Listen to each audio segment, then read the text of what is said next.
Hey, everybody. Welcome to an unexpected podcast.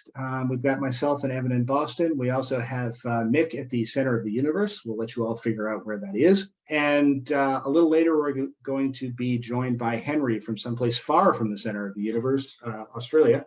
And we're going to be doing a second little installment on Australian lists because we now actually have the lists from the Australian Masters Tournament, which we'll spend a little time going through with Henry.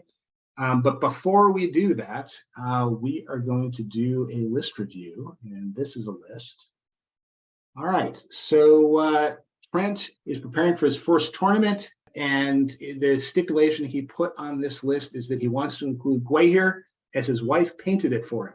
Yes, that's a good choice. What a wonderful characteristic to have in a wife. Yeah. And of course we will include Gulliver. We've got an 800-point list. And Warband number 1 has Durin with 14 Hearthguard, 1 warrior with a banner and shield, 2 warriors with shield. And Warband 2, he has Haldir with armor and bow, 6 Galadrim warriors with spear and shield, 2 Galadrim warriors with spear, 2 Galadrim warriors with bow, 4 guards of the Galadrim court, 1 Wood Elf warrior with bow and Wood Elf spear. And Warband 3, of course, he has Gwei here, present of his wife. And it comes out to 35 models at 800 points, which is a bit low on the model count, but I think given the toughness and high fight value and the fact that there's a big giant bird in the list, it's probably acceptable. So I guess before I turn it over, this is a list variant that we've seen before. The big tough front line of Hearthguard, backed up by the high fight value elves. And I think, frankly, this is a pretty good take on that particular list. I mean, this list has some weaknesses that I'm sure we're going to go through, but they're more kind of inherent weaknesses rather than weaknesses in the list build. And it also has plenty of inherent strengths, given that it's got some very damage creating Hearthguard at the front and high fight value behind. I think really the only tweak I would make to this, assuming we're going to keep the theme together, is I would put the banner on, instead of on a dwarf, I'd put the banner on an elf that's going to be standing behind the battle lines somewhere. There are different things you could do with this. I mean, you could try and figure out a way to put a march in this somewhere, but frankly, I'm not sure. I think the benefits you would get from the march would be outweighed by kind of the reduction in figure count that you get by adding it in. So I think for mobility, you just are going to have to rely on your big giant bird. But I mean, I kind of like this list with the one tweak that I'd put the banner on an elf with a spear instead of a dwarf that has nothing to do other than stand in a front line. What are people's thoughts? Yeah, it's an interesting list. Well, we can see that Durin can take 18 models in his warband. He has 17. Haldir can take 15, so his warband is full. And we've got Gwei here who can't bring anybody. So realistically, we can't add any more troops. Well, we also don't have points to add any more troops. But yes, I take your point. Obviously, but yeah, it seems to me like I feel like the only weakness of this list is the fact that it has like 5 bows, and I would just get rid of all the bows because they're essentially just dropping the defense of the elves from 6 to 5, and with 35 models and so few bows that are not really going to make a huge difference to anything, I would just say, well, ensure that everything is as survivable as it can, because essentially with just 5 bows, either you're gonna run into someone who doesn't have any bows and they don't care, or you're gonna run into someone who has more than 5 bows and then you have to move forward anyway. So I would potentially, by dropping Haldir's bow, that's 5 points, then dropping the 5 bows that we have on the 4 Galadrim warriors and the Wood Elf warrior, that's another 10 points. I would spend that on some shields and try to sneak in an upgrade of one of your warriors into a Galadrim on a horse, just to have another model that's fast. So I'm going to put a pin in that with a disagree, but let's hear from Evan before I defend his list choices.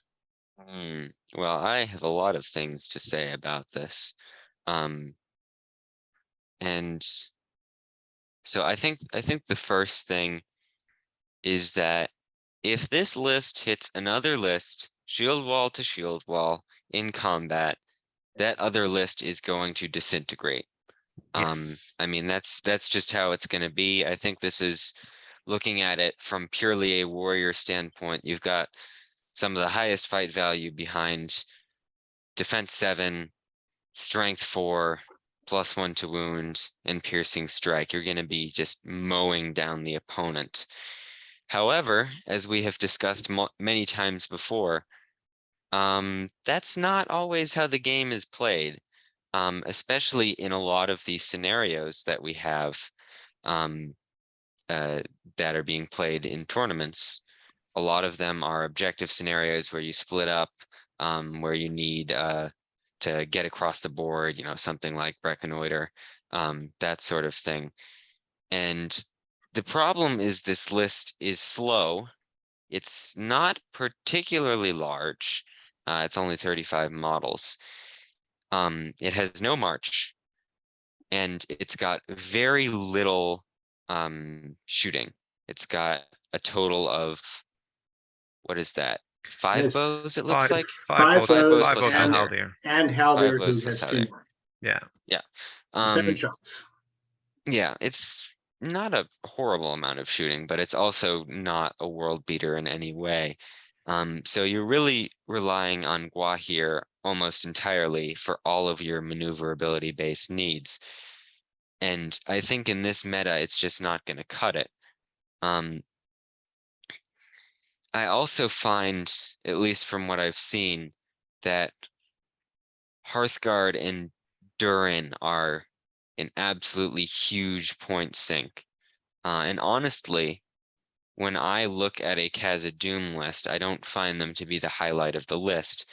The highlight of the list I've found is multiple things. One of them is being able to spam a whole bunch of defense 7 troops.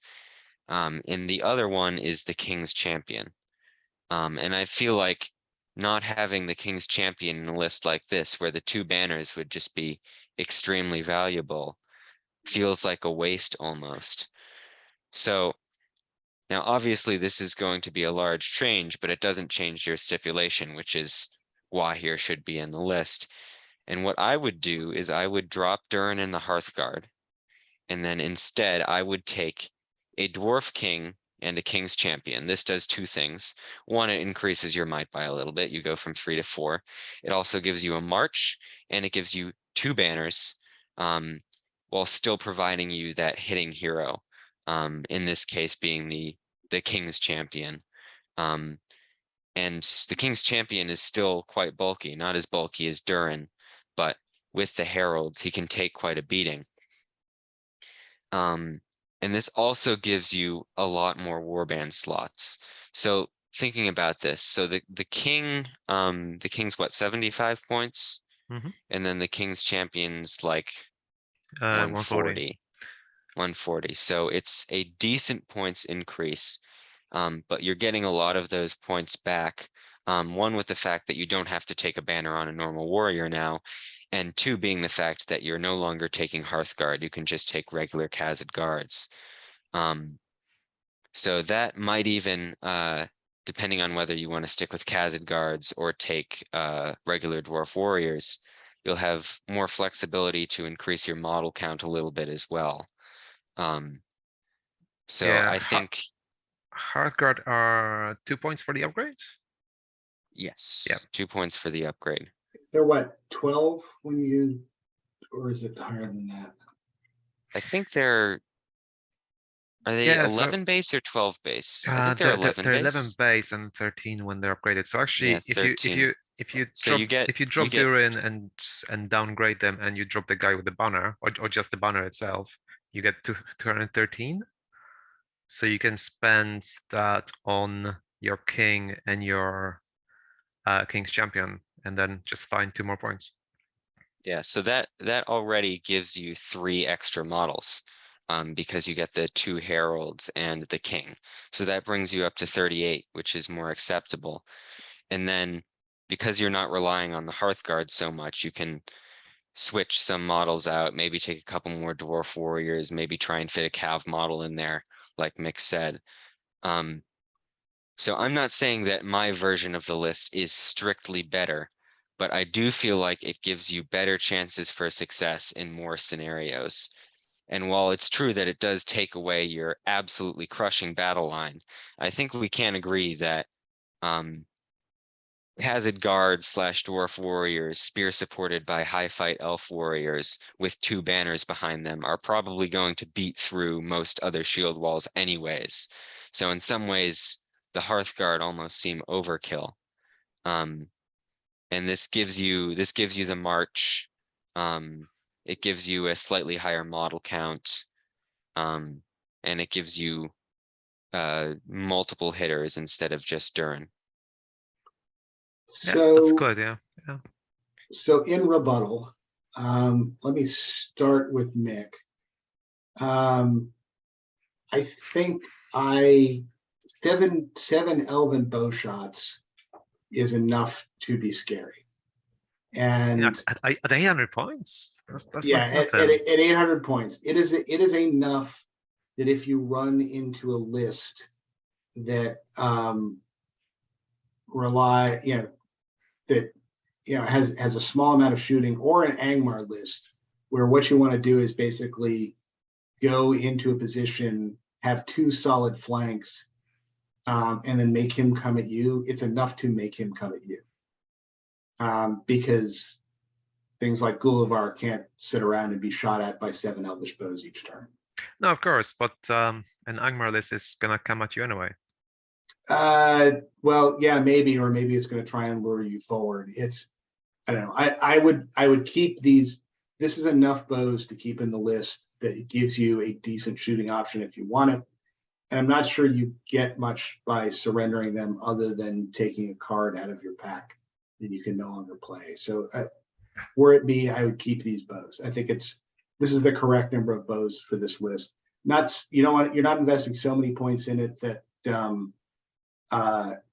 you can't just decide to charge forward and forgo them, but I think it's enough to outbow certain people that you want to outbow and make them come at you. And Yeah, see, I don't mind the investment of points on the bows. I just do mind the fact that the defense gets dropped from 6 to 5 and you have very few models. They're standing behind Hearthguard anyway. Who cares? Yeah, but like as soon as a Hearthguard drops, the elf is gonna drop too because of the 5. Yeah, he's got some guys with spear and shield. I think Sure. he's good with that. Sure. With respect to Evan, I think pretty much what you said is true. I think you can change this list, as we pointed out, to add March, and to add more figures. I think, though, that for Trent, the list he has built is going to be the better one for him because of the clue he gave us in the intro. I'm preparing for my first tournament. And I think with this list, this list has one tactic, and only one tactic you have to remember, Trent, which is go at the enemy and get your shield wall into contact with him and kill him. Later on, once you've played a few tournament games and gotten some more games under your belt, and you've figured out the circumstances when that tactic doesn't work, then you can start thinking about, okay, if I had more figures, and if I had some march to get here quicker and stuff like that, this is how I could kind of expand my range of play. I think that's when you switch over to the type of list that Evan is talking about. I think for taking something to your first tournament, this is going to be just fine. And if nothing else, you have enough firepower in this list that you're going to be able to slam it into just about anything and have a fun game out of it. And Evan's right. There are going to be some times where you get outmaneuvered or outnumbered in an objective-based game. and you're going to lose. If you run into the scenario, I think it's called divide and conquer, where you have to like split your army into two halves of the table. You're going to have to think through how to do that. I think the way to do that is to deploy Warband 1 first, then Gway here on the other side of the table, and Warband 2 separately, and then just fly Gway here to the other. So you're going to have to think through certain scenarios and how to deal with them, and I'd encourage you to do that. But this is an army that is very good at doing one thing, and that is slamming into your opponent's shield wall, and cutting him to pieces. And you take that and you say, this is my goal in every game, is to slam my shield wall into my opponent and cut him to pieces, and you're gonna have a fun tournament. I think that's my thought on that. Yeah, that's a valid point. Yeah, that's not something we thought about for the first tournament.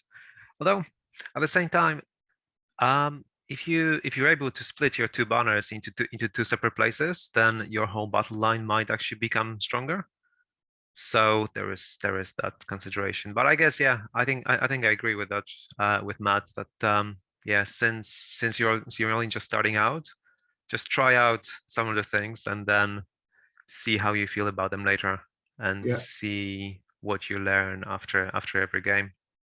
Yeah, just put that banner on one of the Gladrim warriors with spear and shield, and you'll be all set. I think you're gonna have a fun tournament. I mean, you could even put the banner on a wood elf warrior, on that one wood elf warrior, because they have an elven cloak, and then go hide behind like a tree or something like that. You could. There are going to be a bunch of games though where I think you're going to want to take that wood elf warrior and stick it on a random objective somewhere far away, and just hide behind a tree and shoot. I think that's probably his role in this list, and I think in most of the scenarios you're going to want that banner up to make sure you win the combats and have your Hearthguard hew people to pieces. Yeah, because every time you don't win a combat with Hearthguard, that's a lot of points that's not doing anything. Yeah. So just try. This may well be why you put this wood elf in here. I mean, it may be that you had a few points left over, but what wood elf warriors are really good for is if you're playing domination or something like that, and you drop an objective in like some obscure place in the middle of the woods, or like on top of a parapet of a fortification, or inside a house or something like that. And the wood elf warrior's job is just to run in there, not be seen by everybody, stand next to that objective, and plink away at people. And that's a good tool to have, and that's a good add to this particular list. Yeah, in fact, there is another thing that's really good for Elven Cloaks.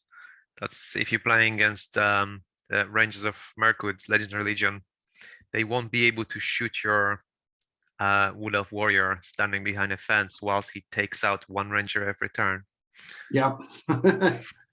I mean, it may be worth turning one of your Galadrim warriors with bow into another wood elf warrior with bow and elf spear. I think the points work out to be the same. I can't remember. And then because the Galadrim warriors with bow they don't really have a place in the battle line, because they're only defense 5. You want your defense 7 dwarves to take the 4. And they don't have a spear, so they can't back anybody up. So having one or maybe even 2 more wood elf warriors, they can just go run and hide behind cover somewhere and plink away, might be a better use for those figure slots. I don't know what folks think of that. Okay. Cool. Well, anyway, Trent, let us know how it goes, and good luck. Okay, so we're back. We are going to be talking about Australian lists again, and with us again is Henry, and we're doing a recap here because the last time we did the episode talking on Australian lists, the list from the Australian Masters, the list from the Australian Masters had not been published yet, so we were engaging in a lot of speculation. Now they have been published. And I can put the massive list up on the screen. This has been kind of bandied about Facebook, but let me pop it up here. All right, so here are the lists. There's a large number of them here. So we'll start with the statistics. Henry's supposition last week was that they were going to be more good than evil, and that seems to have proved out. There were 26 good lists at the Australian Masters, and there were, as we scroll down through all of these lists, 16 evil lists at the Australian Masters. So that's 42 players, right? They must have quite a so. last minute drop off, because there was, I think, 50 tickets or 54 tickets that were available. And I know they were sold out for quite a good while. So I think they may have had a large drop off in the last week or so, which I guess being an interstate tournament, that might have been the case. But yeah, just surprising is all. So yeah, I actually went through these lists and I actually tabbed them up. I mean, it's, we have a very long PDF document here to go through, and we'll talk about some of the top 3 lists later. But I did go through and I tabbed them up. And of the 26 good lists, there was one Army of Thror, there was one Arnor. There was one of the new Erebor lists, and then we start to get into multiple ones. There are 3 Iron Hills. There were 3 Kingdom of Moria. There were 4 Lothlorien. And then you get into like 2 Minas Tirith, 2 Numenorians, 1 Rivendell, 1 Fiefdoms, 2 Bjornings, 1 Rohan, 1 Return of the King, 2 Thranduils, 2 Grey Companies, and 1 Vanquishers of the Necromancer. So the kind of the elves seem to have been prevalent as well, just like they were in the UK. A lot of dwarves here, 3 Iron Hills and 3 Kingdom of Moria, and then 2 other kind of random dwarves. So out of 26 lists, close to a third of them were dwarves, which was interesting. Has that been a trend down by you, Henry, or? Look, I wasn't surprised by the Iron Hills. I don't know if I mentioned it last time we spoke, but I feel like that's a very prevalent army list. But certainly the Kingdom of Moria one, because I think perhaps unfairly there's a bit of a stigma that dwarves aren't as competitive as elves or Rohan or Angmar or something like that. But yeah, no, look, it's certainly good to see more dwarves getting out and about, but I didn't expect them to be a majority at Masters, for sure. Yeah, a lot of dwarves waddling around for whatever reason. On the evil side, there were 16 lists. There were some of the usual names that one would expect. There were a pair of Assault on Helm's Deeps in there. There were 3 Assault on Lothlorien, which wasn't surprising. There were a pair of Angmar. There were 3 Far Harad, which was kind of interesting. 2 Easterlings, and I don't think, if I'm remembering correctly, I don't think there were any of the Legendary Legion there. Perhaps 2 new and still being painted. There were 4 Mordor, but that's to be expected because there's a lot that kind of comes under that. There's a lot that fits into Mordor, and a lot of people show up with it, and they look kind of different. So yeah, some of the new lists, and definitely some prevalence of Legendary Legion. I think if you add up, so more than a quarter of them, I guess close to Assault on Helm's Deep, Assault on Lothlorien, and Angmar, I think you could throw in as kind of one of the kind of typical competitive lists you see on the evil side. You add those together, and that's almost half the lists right there. For those. All right, so let's chat about some of these. So I think, if I'm remembering correctly, the list that came in third was Kylie's list, which was Assault on Lothlorien, which I'm putting up on the screen here. And this list had Musgar, Orc Warrior with Banner, Spear, and Shield, 3 Warg Riders with Shield and Throwing Spear, which is an interesting choice, 2 Bat Swarms, Then Dressag, also to be expected. 3 goblins with bow and spear, 7 prowlers, 2 venomback spiders. Ashrak with 3 goblins with orc bow and spear, 7 prowlers and 2 venomback spiders. So identical warbands there. And then the Wild Warg Chieftain. So she elected to go with the heavy hitter in the list, the Enraged Wild Warg. And a relatively small number of figures. I'm trying to do the math in my head here. So that's, I think it's 33 or 34, something like that. 33 or 34 figures, which at 650 is not a lot for Assault on Lothlorien. No. And I don't know, have you heard anything about how her games went, Henry? And what her experience? No, I haven't, unfortunately. I haven't really spoken to any of them yet, but yeah, you're right. 34 models, but Carly doesn't need them. It seems like every time you play her, you've lost half your army before you even get into contact with her. So I'm sure she makes it work. Yeah, but there's only 6 goblins with bows here, so it's not going to happen this time. You're not going to lose half your army. I mean, she does have 14 prowlers. Yes, which can do a lot of damage. Yeah, of course. But I mean, it depends how much you want to bank on the Wild Warg Chieftain, and your spiders to do damage. I know I'm gearing up to take this list to a 650 point tournament, and I think my army has like 52 or 53 figures in it. Mm-hmm. So obviously different build. I'm not bringing the Wild Warg Chieftain. I think that's too rich a mix to be playing with it at 650. But it got her third, and she's a good player. It'd be interesting to hear kind of how that went down. Let's see. So the second list, if I'm remembering correctly, I mean, in this list, I thought I just note. So there's 4 spiders, there's 2 botch swarms, there's a Wild Warg Chieftain. So there's a lot of things that can be enraged, obviously. Yeah. But it almost seems like an overkill to me. Yeah, I mean, so the 2 bat swarms and 4 spiders is the same as my list. Mm-hmm. I didn't take the Wild Warg Chieftain.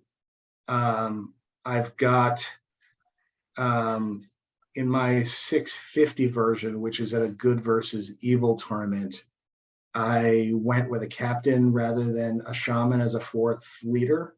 Mm-hmm. Just because I don't need the terror as much as I kind of need the might, I feel, and the extra guys. Other than that, I don't have any Warg Riders. I just have orcs with spear to run around, and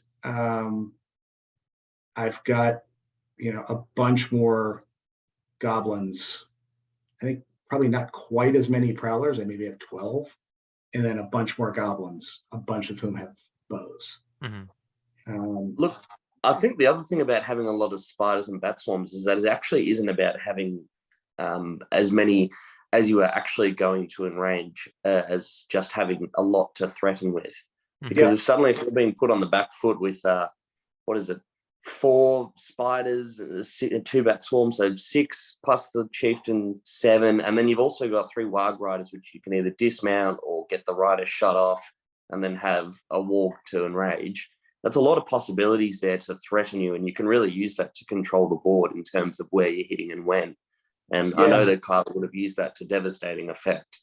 Yeah, no, I get it. But like, if you're faced with something like an elven list, like a high elf list or something like that, which goes with 5/5 across the line, well, they're not really gonna care about the fact that you may be enraging one of your 4 spiders. It's like, if they get a charge against you, then the spiders are just gonna lose combat unless one of them is enraged. So then it just seems an to me. observation as well is that this list is actually 10 points under according to my calculations. So I don't know if I don't know what happened there.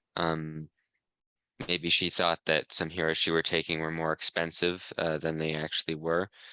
But chuck in an extra couple of goblins. Yeah, two goblins with spears or shields or whatever, and then you're good.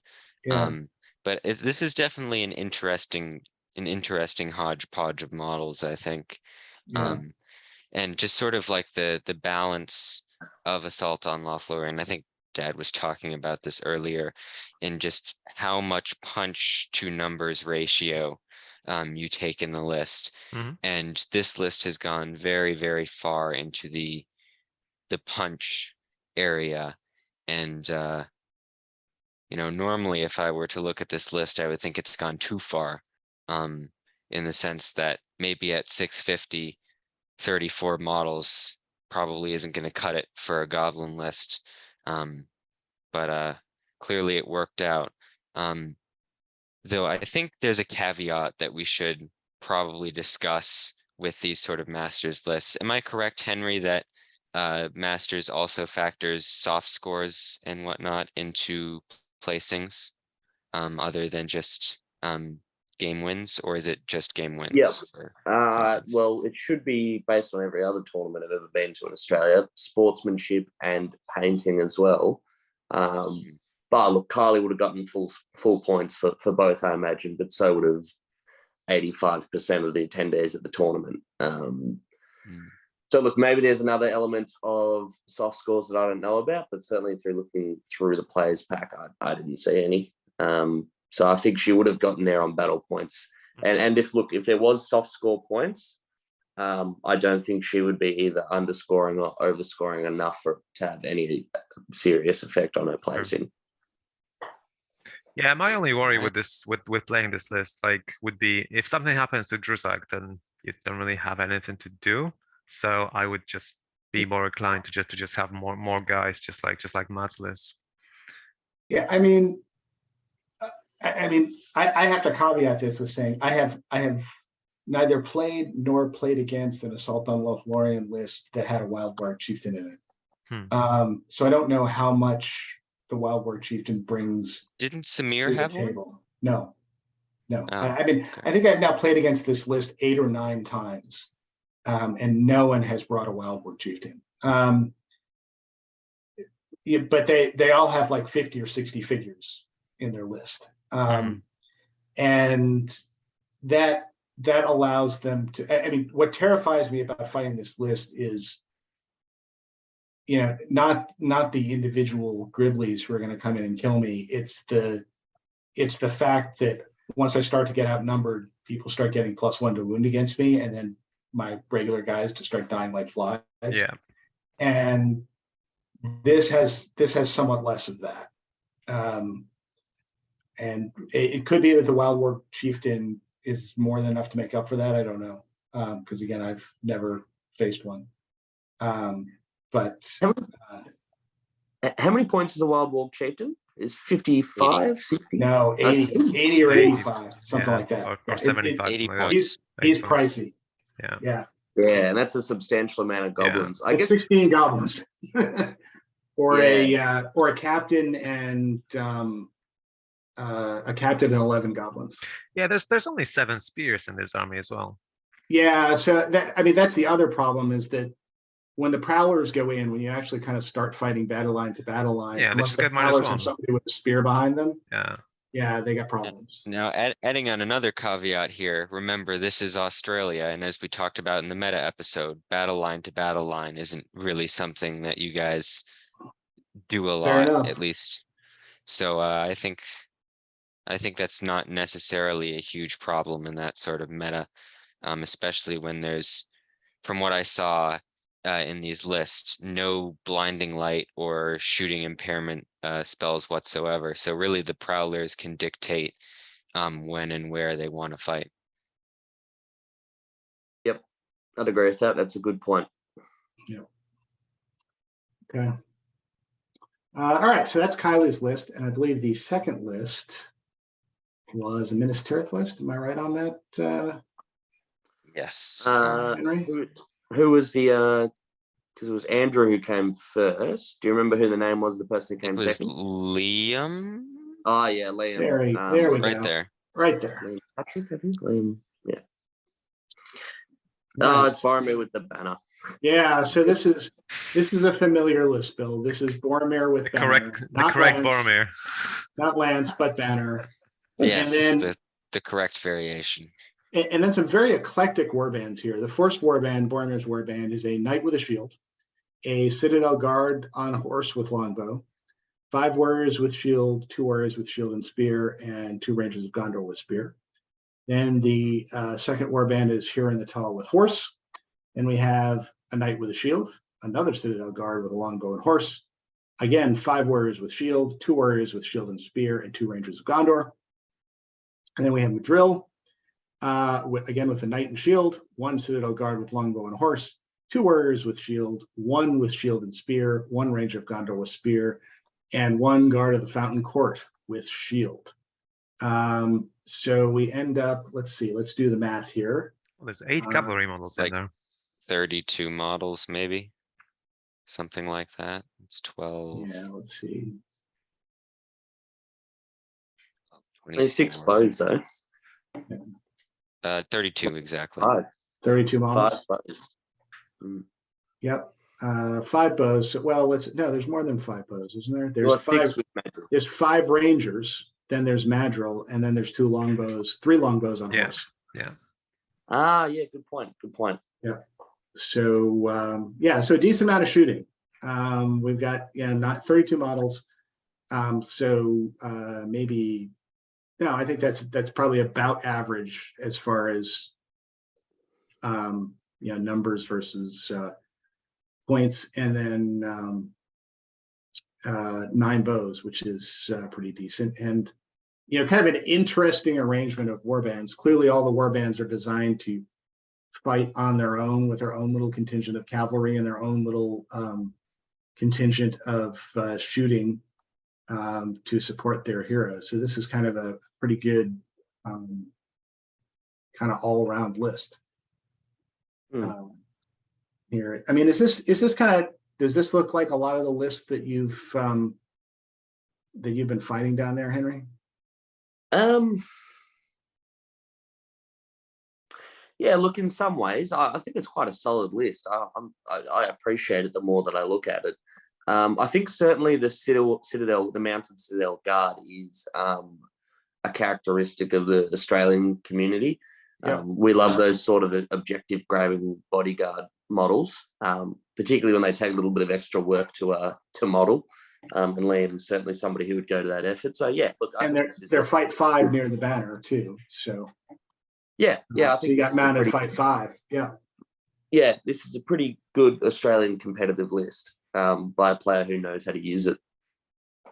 Yeah, no, this I've looks played Liam really before, he's a solid. good player. Yeah, Yeah, it's kind of a solid all-around list. Yeah, go ahead. what I do find interesting is the structure of the warbands. In the sense, I think the cavalry count on this Minas Tirith list, at least compared to a lot of the Minas Tirith lists I've seen in the past, is quite high. I think there's 8 in total, 6 warriors and obviously the 2 heroes. So it definitely seems to have gone heavier in the cavalry. And as I've noticed, it seems to be lighter in the fight 4/fight 5 than what I'd expect. Because usually when I make a Minas Tirith list with Boromir with the banner, I try to max out on fight 5 as much as humanly possible, because that's the main benefit of the banner. It gets you to fight values that you wouldn't be able to get to. So usually my 2 builds are warriors with shield in front and then rangers and citadel guard behind, or Fountain Court in front and then warriors behind. And in this particular build, they seem to have gone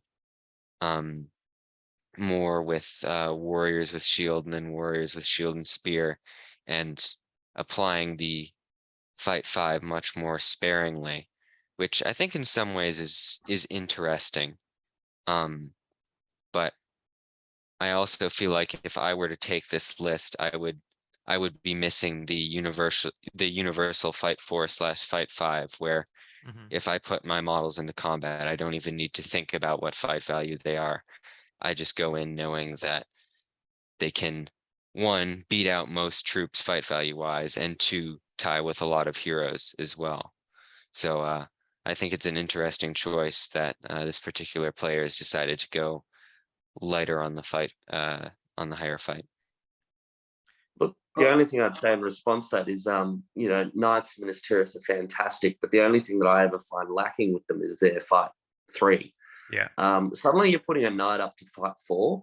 I would almost say that that is, especially with the banner reroll, going into most models, most sort of shield wars or whatever, that's packing more of a punch and doing more damage than a couple of fight 4 infantry models are. And look, it's more of a risk, but I think with Minas Tirith, which is quite often a grindy army, having those knights in there, having that utility to punch through where you need to at fight 4 with a +1 to wound, gives you a bit of punch through that you wouldn't otherwise have in a bit more of a spam grind down list.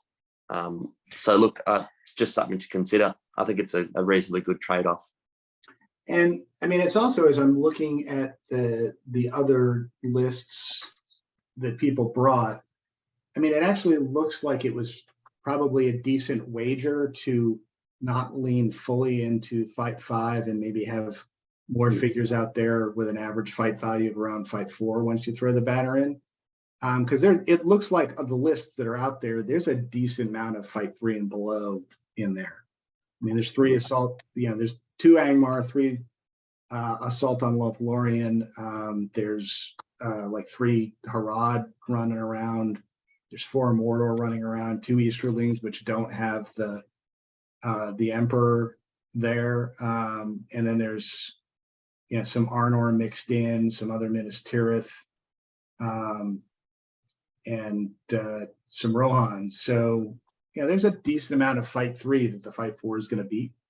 So, you know, maybe that was a good call on points efficiency there.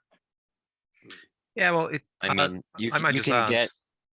Yeah. Oh sorry. no, go ahead, Mick. No, I was just gonna add a bit that I just felt that there were just too many models that were mounted. Like, normally you see Knights of Minas Tirith in Minas Tirith list anyway. There's usually like 2 or 3. But here, with so many, it seems to me that like you either go with, let's say, 3 Citadel Guards with longbows and horses, or 3 Knights with shields. If you go with both, then like you're just spending so many points on horses that you might just not use very much. So I'd be more inclined to like spend then points from the Knights onto either more warriors or just more guards of the Founding Court, which are more survivable. They have the bodyguards, and also at fight 5 across the line. So like I would have, like if I was taking like 3 Citadel Guards mounted, then I would just swap the other 3 Knights for 3 Founding Courts probably, and then spend the remaining 9 points on like another warrior with shields and spears somewhere. I mean, Are you getting as much bang for your buck there though? Because looking at those 3 Citadel Guards, you know, my mind just races with the scenarios in which you would have 1 Citadel Guard that is actually able to hold an objective quite reliably against a small detachment of a couple of models coming to push it off it. Mm-hmm. Whereas you've got an extra Fountain Court, let's say, you know, Fountain Court are great. They've got bodyguard, they've got high defense, but you put 3 models against it, trapping it for a couple of turns, it'll go down. A Citadel Guard that's Fountain will stick around, and it can play a bit of kiting, it can shoot.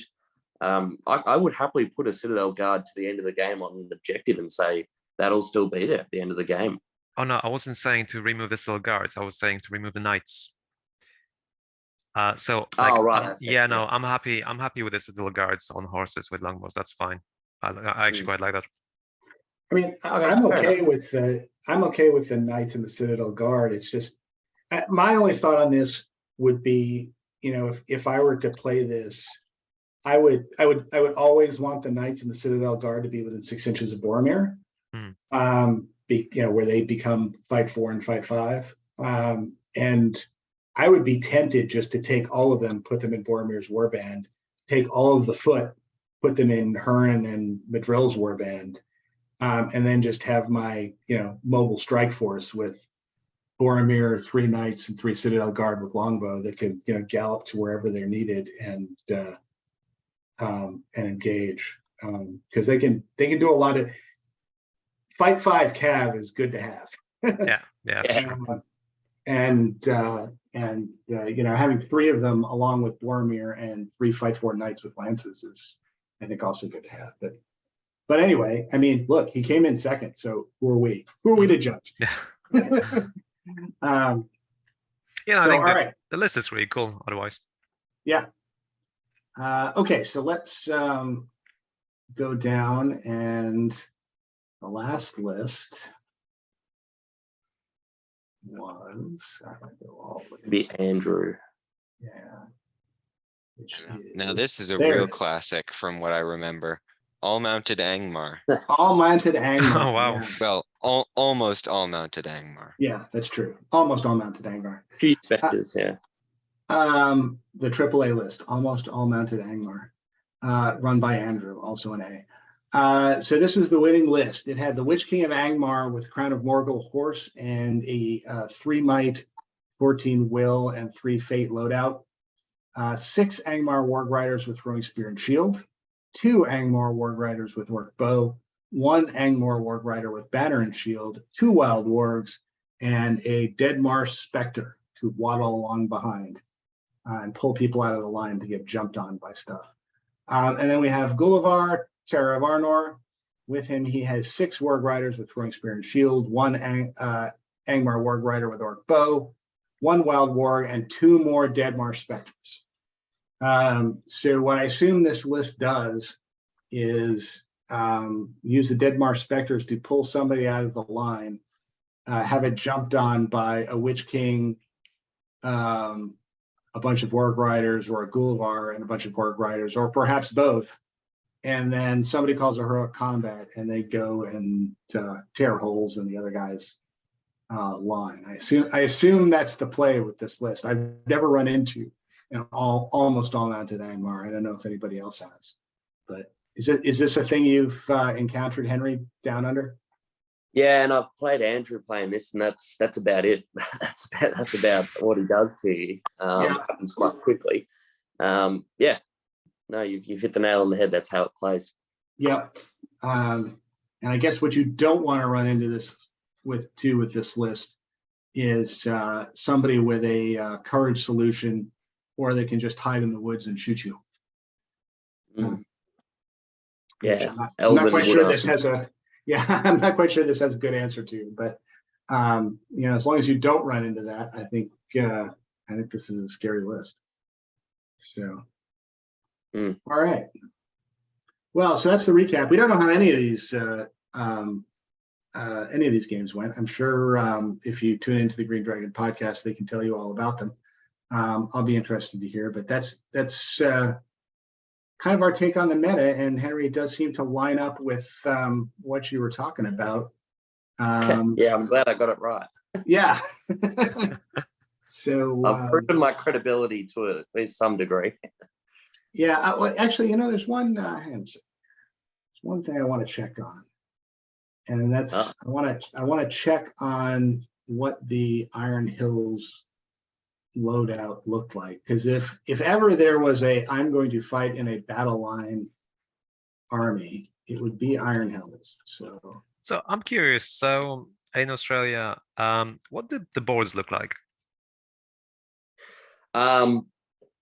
Beautiful boards. Dare I say, some of the best boards you'll ever see in the world.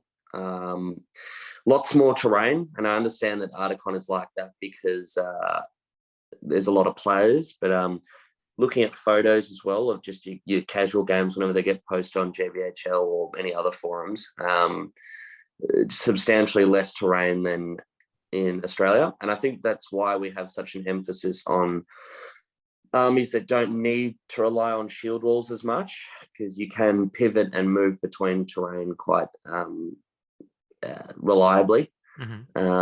So look, yeah, that's a really big point. Lots of woodland, lots of buildings, lots of things to hide behind shooting wise, and I guess that's what the boards tend to look like. Yeah, because like looking at these 3 lists in particular, I can imagine if you were playing in quite an open ground against a shield wall, then the winner would probably just get crushed by just overwhelming numbers. But if you were playing in on a board with quite a lot of terrain, with where you can move quite a lot and you can block off a lot of things, then it's a really strong list. So yeah, I can imagine that it will really depend on what sort of terrain you have. So if Masters had really dense and lush terrain, I think we're looking at the first Iron Hills list here with a guy who probably had a miserable time. With 2 Iron Hills Chariots and 4 Iron Hills with Shield. I think that probably wasn't the typical list. So let's move on to That may have received a few memes in the meme war. So Yeah. how many Mumax have you seen there, Matt, in all these lists? Actually, so there was at least one Far Harad list that Okay. had a Mumak war leader in it.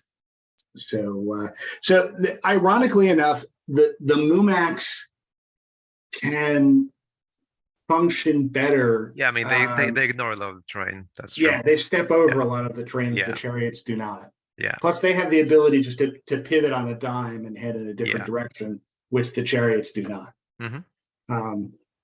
And so I think on a high terrain board, I would, ironically enough, rather have a Mumak than an Iron Hills chariot. Yeah.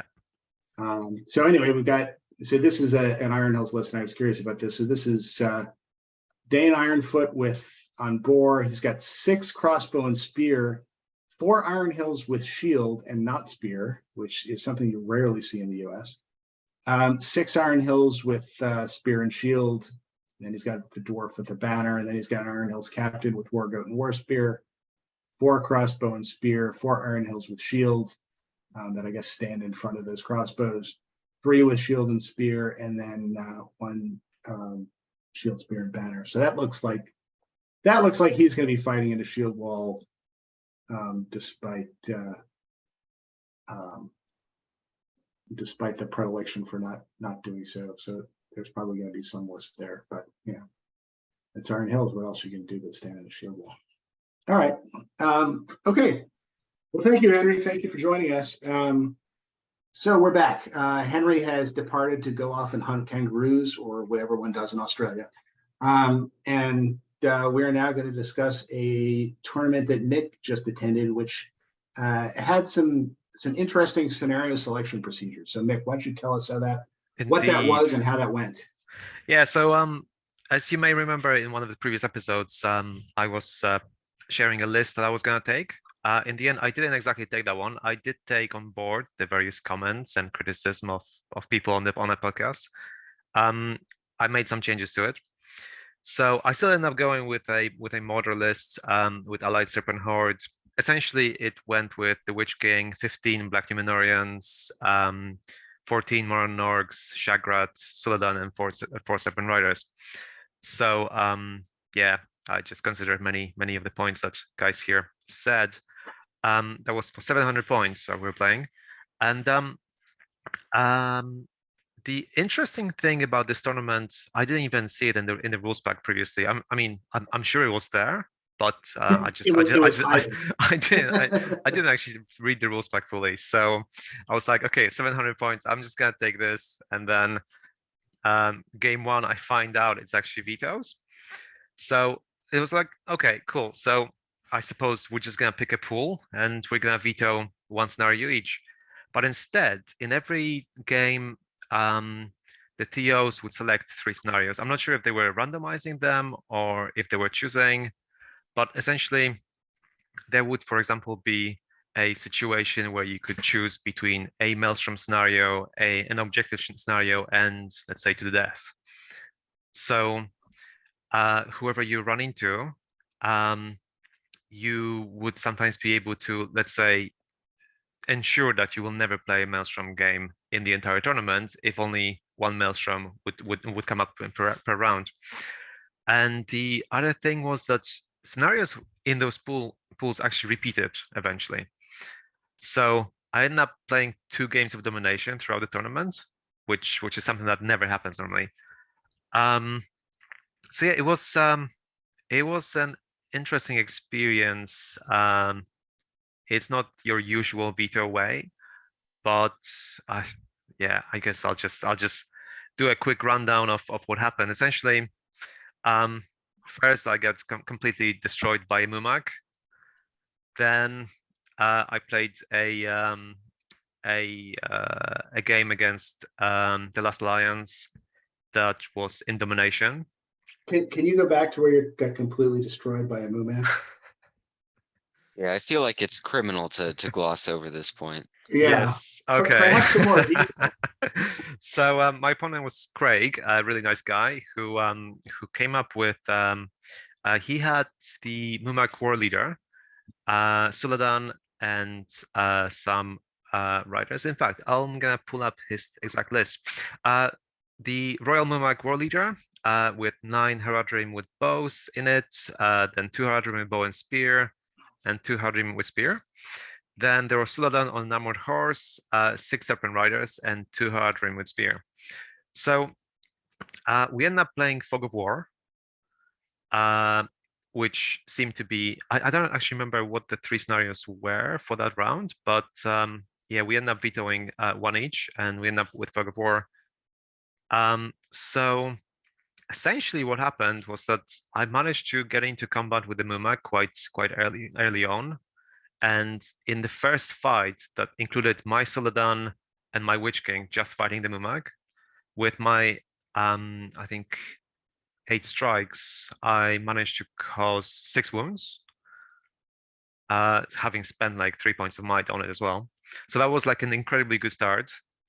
But then Craig managed to pass all of his courage tests, and then from the next turn onwards, my army started just slowly disappearing, to the point where I take it he won the roll-offs for heroic moves thereafter. Yeah, so I don't remember exactly like turn by turn how it went, but yeah, there were situations where because it's all a red fog. There were situations where he would run over like 7 or 8 of my guys and then stop on something like Shagrat, or stop on something like, I don't believe he was able to ever run over the Witch King early on. Eventually he ran over him later in the game, but yeah, it's kind of the board had enough pieces of terrain where quite a large chunk of my army got sort of split off, and then the Mumak went the way I wasn't necessarily expecting the Mumak to go. So yeah, it ended up just getting to a stage where after my super lucky turn where I caused 6 wounds, I then managed 1 more wound, and then my army just got completely decimated, like completely destroyed by his. I was able to basically swing it back round. In Fog of War, you have to kill an enemy hero who's in the leader, and also protect your own hero who's in the leader. And it just so happened that we both chose Suladans for each other, for both objectives. Well, he had to choose Suladan for himself because there was no other option. And it just so happened then that my Suladan was fighting his Suladan. And so had mine beaten his and killed him, I would have scored 6 points for killing the target and having my own survive. But instead his killed mine. So that was a bit of a swing. Let the true Suladan win. Yeah. Yeah. So then afterwards, I just went onto this little bit of a submarine where I played against the Last Alliance. My second round opponent was Katie. She had a list with Elendil, Gil-galad, and then Warriors of Numenor and Kingsguard and High Elves. I think it was about 30 models in total. And yeah, that was a game of domination where weirdly I managed not to lose a single model, which was really bizarre. Like I was rolling really well, and her heroes were getting transfixed at the right time for Gil-galad, that is. Elendil ended up getting stuck in combat against Shagrat for a very long time and not actually killing him. So that went quite well in my favor. But yeah, that was a quite nice game with Katie. Then in the third round, again with this weird veto system, there were obviously 3 scenarios to pick from, and Normally, you would have a pool, so you wouldn't necessarily play a domination and then breakthrough and then capture and control. But what happened here was that capture and control was one of the options. So we ended up playing capture control, and my opponent this time was Alex, who brought elves that included Galadriel and Elrond, some Knights of Rivendell, and just a bunch of warriors from both elven factions. So yeah, that kind of ended up being kind of a standard Shield War versus Shield Wall type game, where I was actually surprised at how good the Black Numenorians are against High Elves, in that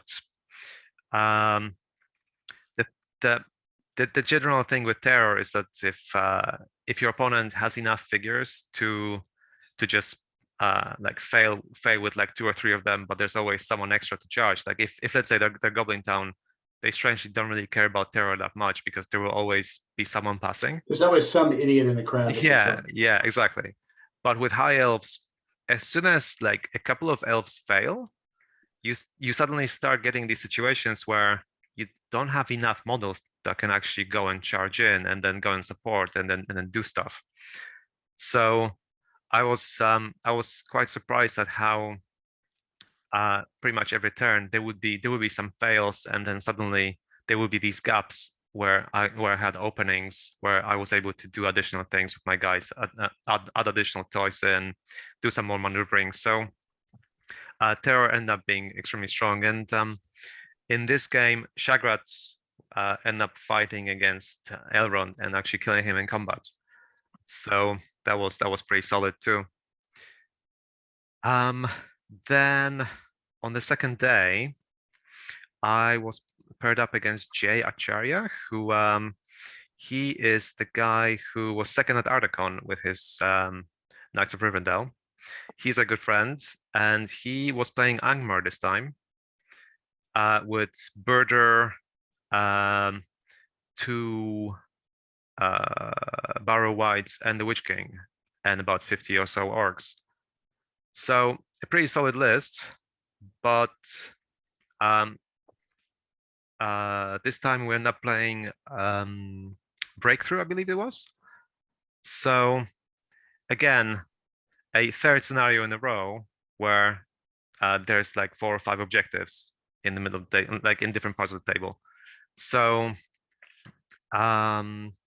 in this game, I was quite lucky early on that Birder, I think, managed to fail his courage test to charge a Black Numenorian about 4 times in a row. So based on that, essentially my whole strategy for the game was to have my Black Numenorians in the front rank, and as they were engaging the orcs, I essentially had higher fight value and rerolls from the banner, and I was making sure that my heroes were not in combat against all the Barrow Whites or the Witch Kings, so as to not give them any targets for the spells. So that went really well. I managed to win that game.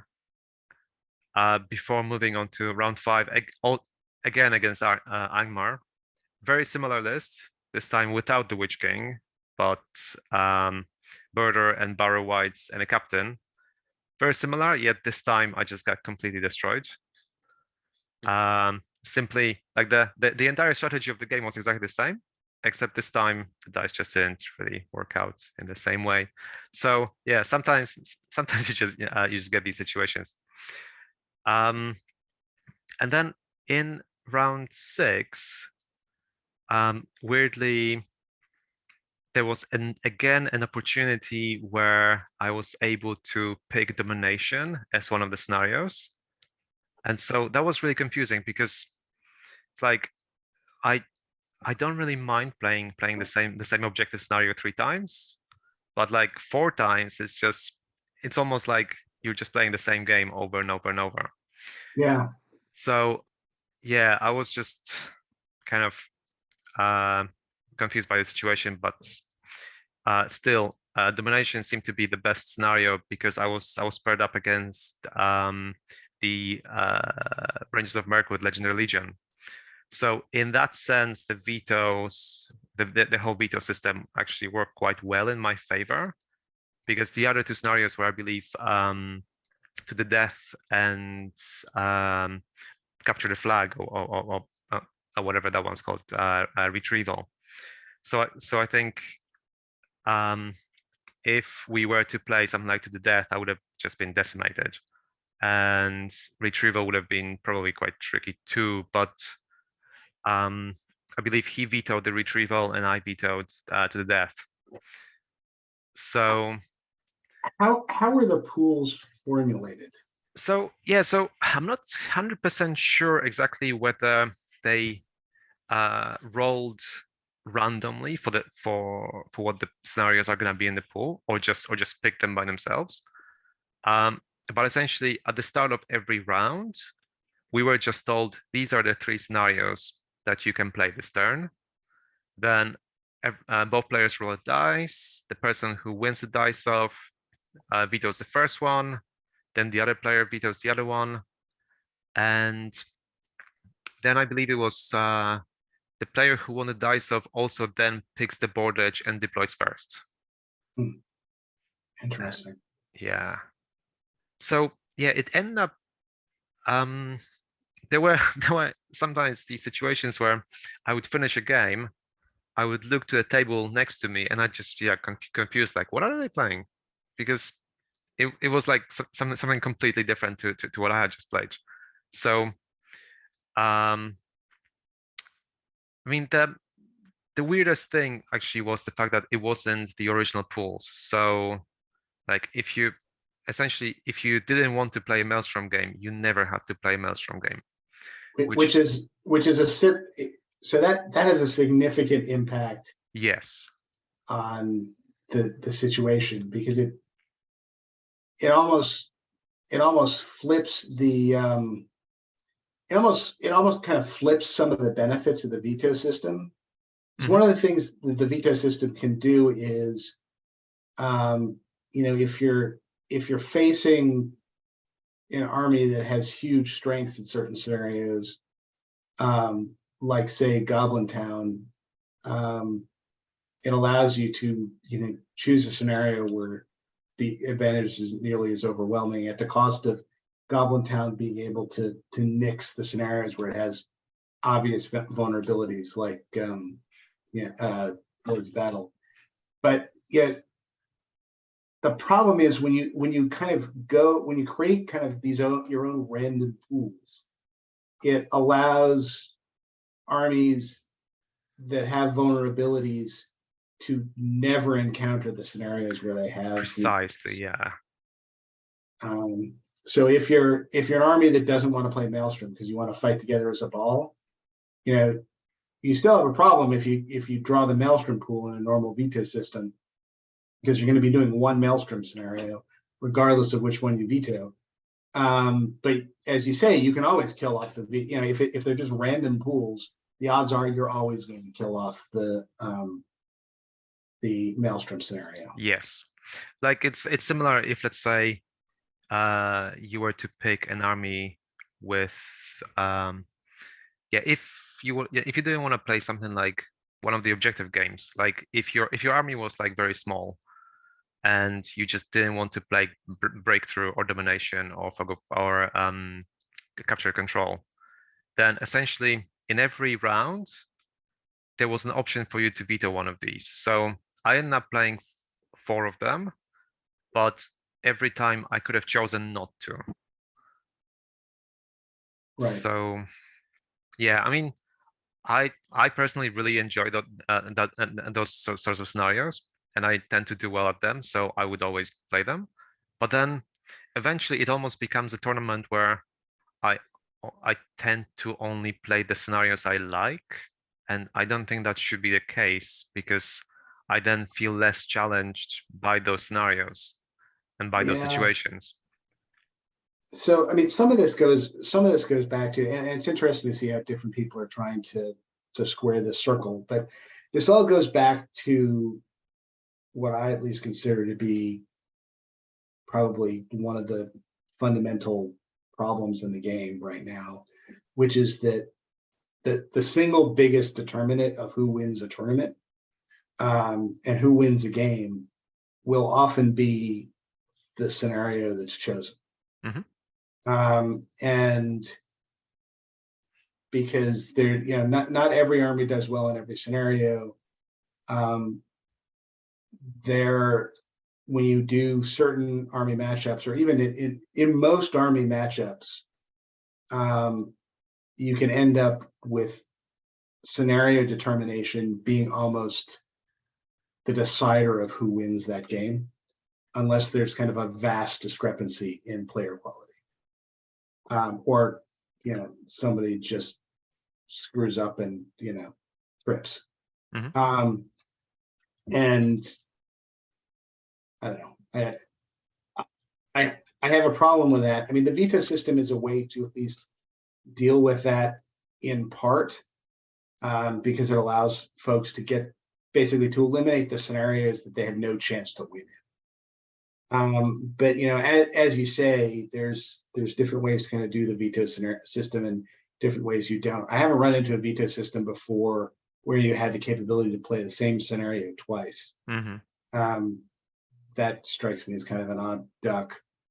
But I haven't seen a way that's kind of better than doing it within the pools as they are suggested in the rules, so that you at least have a chance that that the ball of death armies are still going to run into Maelstrom from time to time. Yeah, and they're still going to have to deal with that. I don't know, Evan, what do you think about this? I mean, I think people at least now are noticing the fact that, something needs to be different about the scenarios. Just randomly drawing them just doesn't create the environment a lot of people want. And I think it really depends. Because in some ways, Mick, you're right. If we have a veto system where the scenarios aren't part of the pools, then you can go to some tournaments not playing some scenarios at all. But then again, if it means that you can have games where your army that you took, that you wanted to take, isn't just completely screwed over by a certain drawing of scenarios, then I don't know if that's necessarily a problem. Like, for example, if you take what's it called? Like, if you take, say, Sauron and the Balrog, the veto system, what it should do is basically prevent those auto loss scenarios from happening. And if you do veto system off of the pools and you do to the death Lords of Battle Contest of Champions, well, you've lost anyways. It doesn't matter that you get to veto, because every single one of those scenarios, at least for the most part, you're not going to win. So I think you might have a shot at Contest of Champions, but that's going to get vetoed. If you've got Sauron and the Balrog. But I thought you said you had a list that was Sauron and the Balrog. If you have a list that is Sauron and the Balrog, how are you going to win to the death Contest of Champions or Lords of Battle? How are you going to beat them in any of those? In Contest of Champions? Yeah. You're just going to kill his other champion. What? No, I'm saying if you, as a player, play against the Balrog and Sauron, how do you beat them in Contest of Champions? How do you beat them into the death? I heard you're playing Sauron and the Balrog, so I'm like, okay, my list is Sauron and the Balrog. Now I get it. Never mind. Yeah. I mean, you can beat them in all three by just tabling them. But good luck with that. Yeah, that's right. It's gonna be tough, but like, yes, you can. It is possible. It's not an auto loss. You can also draw, like into the death. You can actually beat them quite easily by just having a banner and running around in circles for 2 hours. Well, to be fair, that player is going to veto to the death immediately. Yeah. Yes. So then you end up with the other two. What you end up playing is Lords of Battle against those two, or maybe you go for Contest of Champions against those You two. play Lords of Battle. Sauron does his chill soul 3 times, and then they both run away the entire game, and then you lose. Yeah. Yeah. Yeah. So, I mean, the veto system is, I guess, an improvement, but it's not all the way there. I have some thoughts about how to get there. Who knows? Perhaps when we do Shadow in the East next year, some of those will be cracked open. But I think we're going to need to kind of get away from the scenarios as they are currently designed. But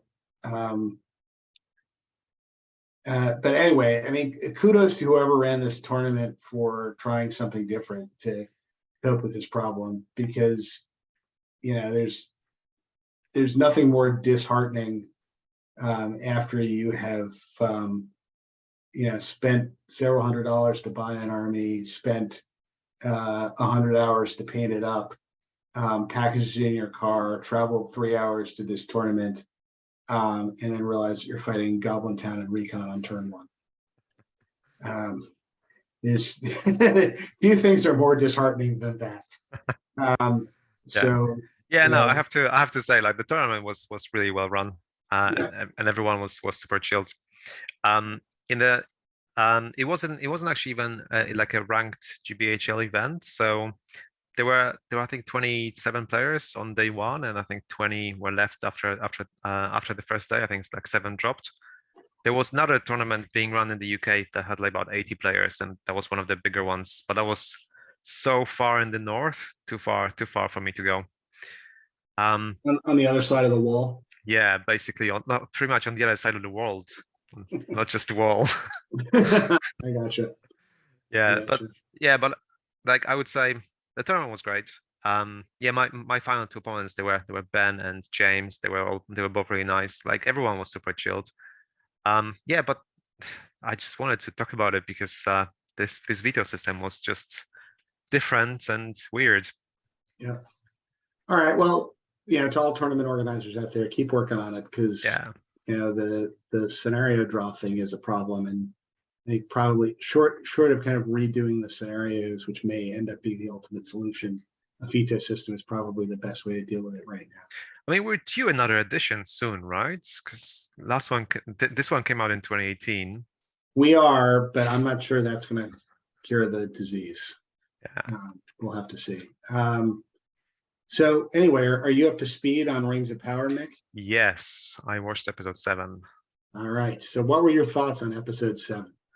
I'm convinced by now that Halbrand's Sauron. All right. So you're coming around to the side. Yeah, what convinced you? I've been coming around from like episode 5. Then in episode 6, I was like, surely it has to be because of his relationship to Adar, the fact that Adar doesn't remember him, but he remembers him, and there's when Galadriel is talking to Adar, there's a whole bit where there are all these shots of like the blacksmith table and like all these tools and things, and there's just a moment where someone at some point switches that funny sword, and then the other guy gets to use it. So I just have a feeling it has to be Halbrand because everything's pointing towards him. It's almost like they're spoon feeding him. And then in episode 7, the fact that he's not even there for like 95% of the film, and then he appears with this strange wound that requires him to go to the elves. Wound. Yeah. It's almost like, oh, like this can only be cured by elvish medicine, and it just so happens that I need to go to the elves. Yeah, I was a little suspicious of that too. Yeah, it does seem to still be pointing that way. Although I don't know, there was But did you see the trailer for episode 8? yes. Because actually, in the trailer for Ep 8, there's a bit where those three witches are like saying something like, "Ah, you are the real world Lord Sauron," this sort of thing. I guess I missed that. Yeah, it's like about 45 seconds into All the right, trailer. I'll have to go back and I'll have to rewatch that. So, but like so the who witches is are. that? Who is that crew? I don't know, but like Yeah. the three sisters. I just keep calling them the three sisters. They, Although I mean their gender is a bit ambiguous, that is true. or at Yeah. least, or at least for some of them. I think there's definitely at least one female in there. The other two are somewhat ambiguous, but I do like you referring to them as the three witches, because now I'm wondering if they've like come over from a production to Macbeth. But Yeah, it's the executive producers actually being like, "You are Sauron." yeah, that's right. Bubble, boy, in trouble. Yeah, because based like up until I saw the trailer, I was thinking it has to be Halbrand, but then I saw the trailer, I was like, surely they're not just like gonna find the stranger and then tell him he's Sauron and he's gonna go, "Oh, yeah, actually I'm Sauron. I should be doing all this evil stuff." Yeah, that would be a little surprising. That would be a surprising turnaround. And I mean, I'll go back and rewatch the trailer, but I have never gotten the sense that these three witches, who I think are supposed to be from Maroon, or at least that's what the internet says that they're supposed to be from. I never got the sense that they're the welcoming committee, right? I mean, they're not friends. Yeah, that's right. They're not here to show him his office, right? They think they have something more nefarious going on. Well, unless they're Sauron's servants and he happens to be Sauron, but he forgot about it. Yeah, that's right. He's had a terrible incident of amnesia. Oh yeah, he did fall from very high in the sky. That's true. It's true. I do have to say my favorite moment in this last particular episode was it was near the end, where Adar and his cohort are in amongst all the burning buildings with the ash falling from the sky and the orange glow overtaking everything. And it goes, "This is your land." And the guy who plays Walder, I think his name's Walder, I can't remember, but he's the guy who started out as the bartender, and he's the one who betrayed everybody, took the sword, and unleashed the water. And he turns and looks at Adar and gives him a look like, "But this sucks." And you had to wonder like what that guy was thinking at the time, when he was like, "Wait a minute, I betrayed everybody for this?" There's not even sunlight. I'm not even gonna get a tan. Yeah, I know. What is this? And also the people I left aren't even dead. Like, I thought they were gonna die. That's why I left them in the first place. Yeah, and they're not dead. Turns out everybody that followed me is dead. Yeah. Dude got a horrible deal. Yeah, you used him as cannon fodder. Yeah.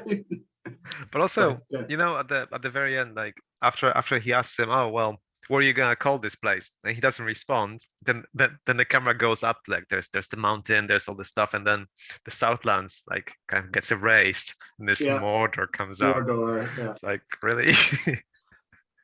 Well, I mean, what would you rather see them like papering over the old billboard? I mean, No, it was just like a really weird thing of like, yeah, just remove this thing and then put something else. It's almost like in like comedy videos sometimes, just or like in some sort of rom-coms and things like that.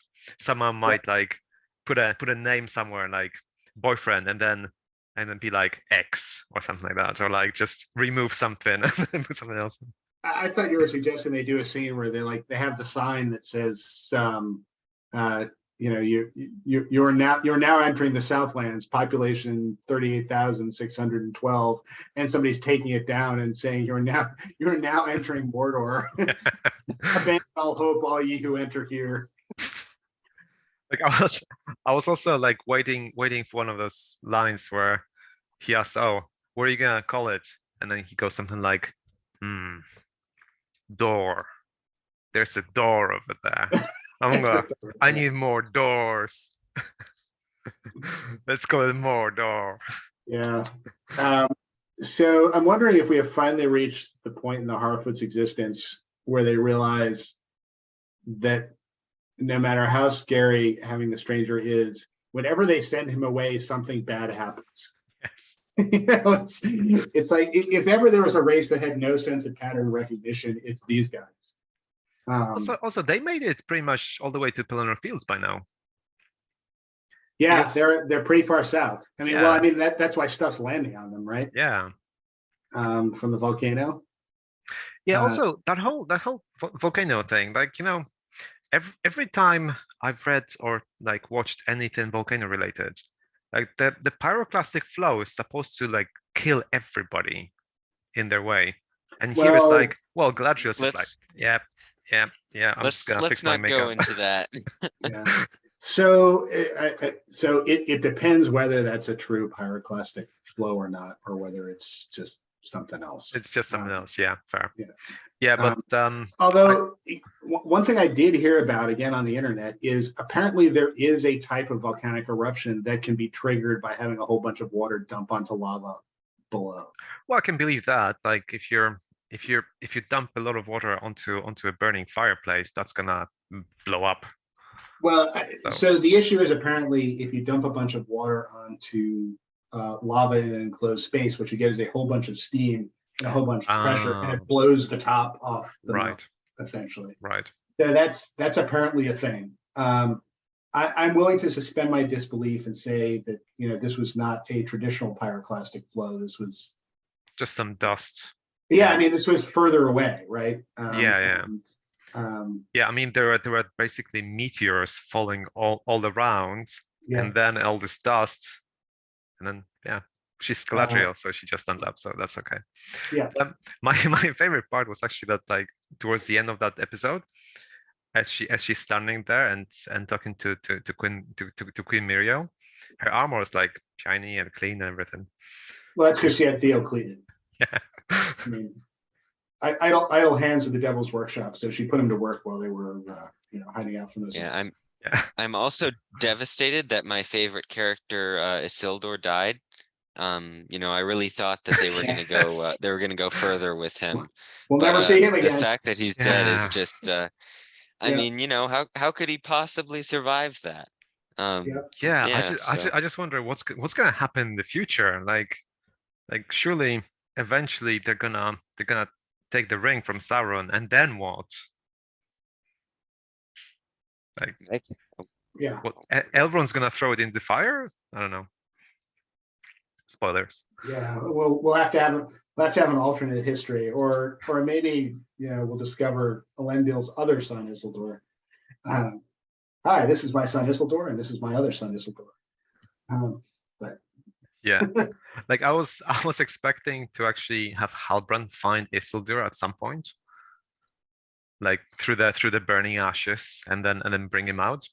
Well, I mean, he may, because look, Elendil went home, and Isildur is still there, and presumably Isildur's horse is going to find him and dig him out and save him and patch his wounds and do everything that horses are known to do. That is true. Give him CPR. Bring him back. Yeah, that's right. He's got his two hoofs rubbing him together. Clear.